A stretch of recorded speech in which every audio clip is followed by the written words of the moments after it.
In the heart of 1992 New York City, deep below the bustling streets, an underground arcade named Nirvana emerged as a beacon for hardcore gamers. Bathed in dim lighting, flashing neon signs, and the ambient hum of retro synthwave music, the arcade offered a world away from the world. Suddenly, a new game appeared in the arcade, named Fate's Fist. Its deep red cabinet stood out, drawing players with an irresistible allure.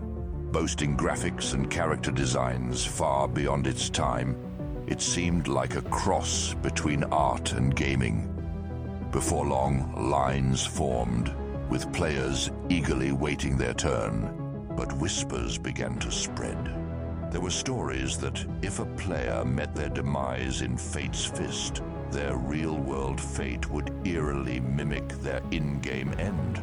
Marcus, a top player in the local gaming community, took on Fate's Fist one fateful evening. Game over. As his character met a gruesome end, being thrown off a cliff by the formidable Reaper, Marcus himself met a similarly chilling fate later that night.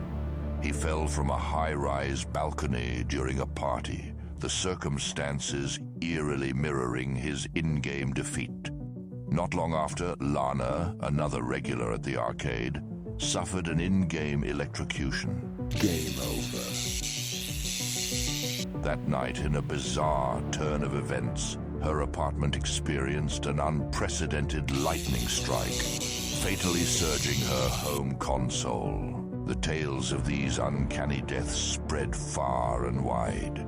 Instead of instilling fear, however, they intrigued and attracted more players, eager to test their fate against the game's enigmatic allure. Alex, a sharp-witted gamer, began piecing together the puzzle. He realized the real-world incidents closely mirrored the game's finishing moves. One eventful night, Alex saw his cousin James feed a quarter into the Fate's Fist machine. Fearing the worst, Alex lunged forward, trying to pull James away from the impending doom. However, James, ever the competitor, brushed him off, laughing, "Come on, it's just a game." But as the game progressed, James became increasingly engrossed. His actions grew more frantic, his breath shorter. The game seemed to cast a spell, making him unaware of everything around him.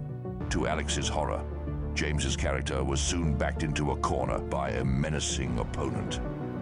The blood-curdling animation for the finishing move started.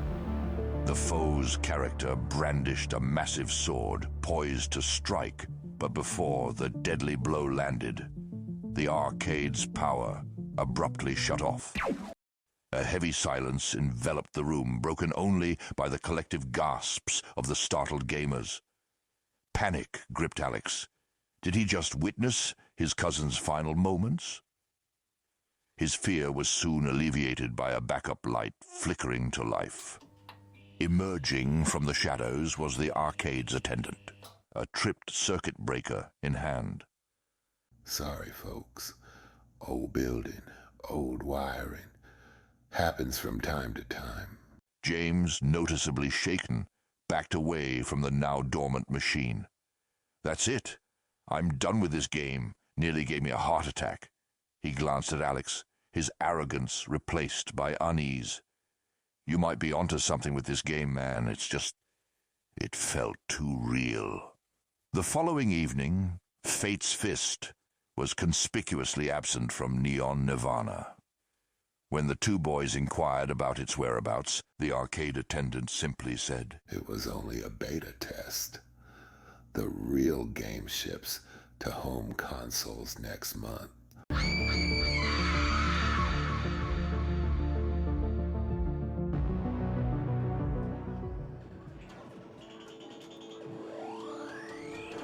And there you have it, dear viewers, a chilling journey through the dark corridors of Fate's Fist and the fateful events that unfolded in its digital realm. Remember, in the heart of 1992 New York City, a mysterious arcade game emerged to test the boundaries of reality and fear. Join us again as we unearth more bone-chilling tales. For Cemetery Tales is always here to bring you to the edge of your seat and leave you craving for more. Until then, embrace the shadows and keep your eyes peeled for the next twist of fate. Good night and pleasant nightmares.